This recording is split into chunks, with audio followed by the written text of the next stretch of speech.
Corona नियमांच्या प्रतिबंधात राष्ट्रीय स्वयंसेवक संघाचा विजयादशमी उत्सव नागपुरात पार पडला। सरसंघचालक डॉक्टर मोहन भागवत यांनी यावेळी शस्त्रपूजन करून स्वयंसेवकांना उद्बोधन केलं। उद्बोधनात त्यांनी विविध मुद्द्यांवर प्रकाश टाकला। तर या विजयादशमी उत्सवात केंद्रीय मंत्री नितीन गडकरी, विरोधी पक्षनेते देवेंद्र फडणवीस यांच्यासह इस्रायलचे वाणिज्य दूत कोब्बी शोशानी देखील या कार्यक्रमाला उपस्थित होते। भारताचा अमृत महोत्सव साजरा करीत असताना देशाच्या स्वातंत्र्यात देशविभाजनाच्या वेदना किती भयावह होत्या याचाही उल्लेख डॉक्टर मोहन भागवतांनी यावेळी केला।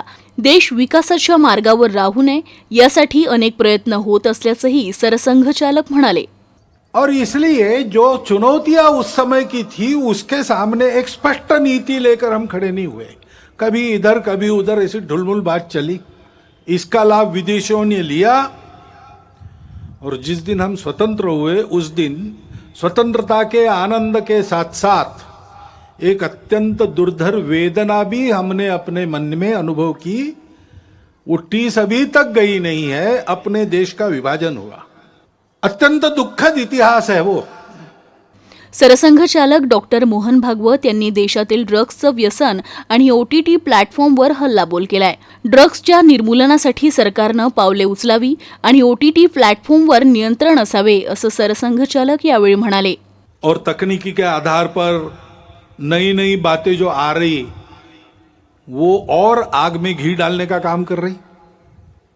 नियंत्रण नहीं है उसका। OTT प्लेटफॉर्म्स है, उस पर कैसे कैसे चित्र आते हैं, क्या क्या आता है। अभी तो कोरोना में बालकों के हाथ में भी मोबाइल आ गया और ऑनलाइन तो देख ही रहे और क्या देखते क्या नहीं इसका कोई नियंत्रण नहीं। और OTT प्लेटफॉर्म पर क्या दिखाना इसका भी कोई नियंत्रण नहीं। देश में तरह तरह के नशीले पदार्थ आते, उनकी आदतें बढ़ रही है। वो कैसे रोकी जाए, कैसा हो पता नहीं। उच्च वर्ग से लेकर तो बिल्कुल आखिरी आदमी तक समाज के जितने भी स्तर है सब में भयंकर व्यसन। और उस व्यापार से आने वाला पैसा किसके हाथ में जाता है हम सबको पता है। देश विरोधी कार्यों में उसका उपयोग होता है। सीमा पार के देश उसको प्रोत्साहन करते हैं। ऐसी सारी बातें चल रही है और अनियंत्रित बातें भी बढ़ रही है। बिटकॉइन जैसी करेंसी है, किस राष्ट्र का किस नियम का उस पर नियंत्रण है मुझे नहीं पता। एक स्पर्धा खड़ी हो रही है। इन सब बातों को नियंत्रित करना, समाज के हित में चलाना, ड्रग्स जैसे व्यसनों का पूर्ण निराश हो इसका प्रयास करना, ये शासन को करना चाहिए, करना पड़ेगा। कोरोनाच्या काळात आपल्या देशात सर्वाधिक चांगले कार्य झाले असल्याचंही भागवत यावेळी म्हणाले। तिसरी लाट कधी येणार हे कुणालाही माहीत नाही, मात्र आपल्याला यासाठी तयार राहावे लागेल असंही सरसंघचालक म्हणाले। हम सब समाज में एक दुख का अनुभव कर रहे हैं। नई पीढ़ी के कई होनहार लोग, सक्रिय लोग इस कोरोना ने उठा लिए हम में से, असमय उठा लिए।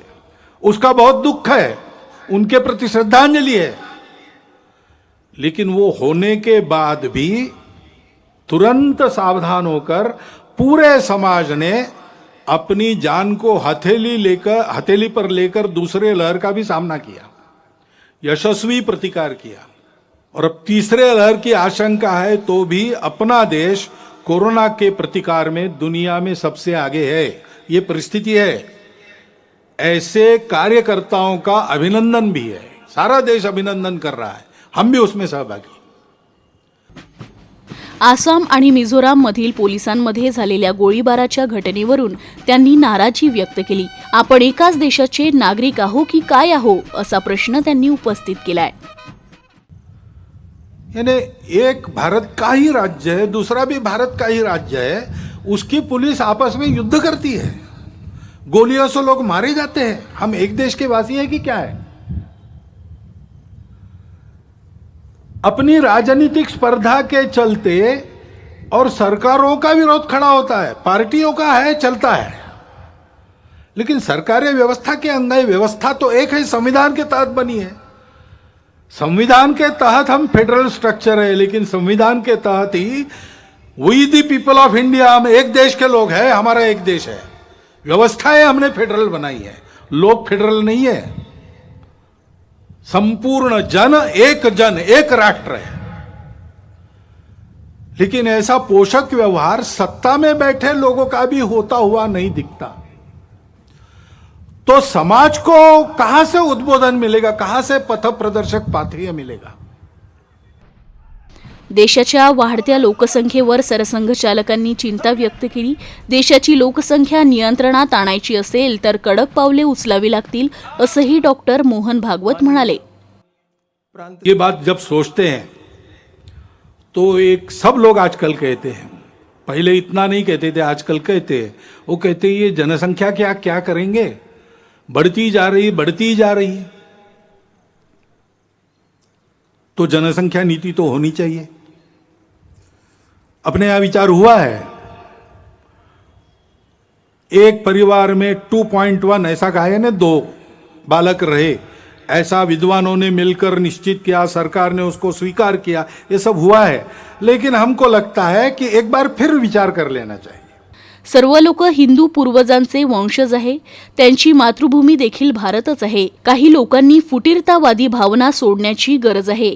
असे झाले तरच देशाची एकात्मता व अखंडता परत येईल, असं सरसंघचालक म्हणाले। सब उपासनाओं का हम स्वीकार कर सकते हैं, ये बात सही है कि उपासना आक्रमणकारियों के साथ भी दुनिया की 2 यहां आई है, शरणार्थी होकर भी दुनिया की 2 उपासनाएं यहां आई है, यहूदी और पारसी। इस्लाम और ईसाइयत आक्रामकों के साथ प्रवेश कर गई है, आक्रामकों के साथ बढ़ी। लेकिन वो इतिहास हो गया, उन आक्रामकों के साथ नाता नहीं है किसी का। सब अपने उन हिंदू पूर्वजों के वंशज है जो इस विविधता को एकता का ही आविष्कार मानकर सबका स्वीकार सम्मान करते थे, आपस में प्रेम से मिलजुल कर रहते थे और सभी एक दूसरे का आदर करके चलते थे। उन्हीं हिंदू पूर्वजों को सब वंशज है।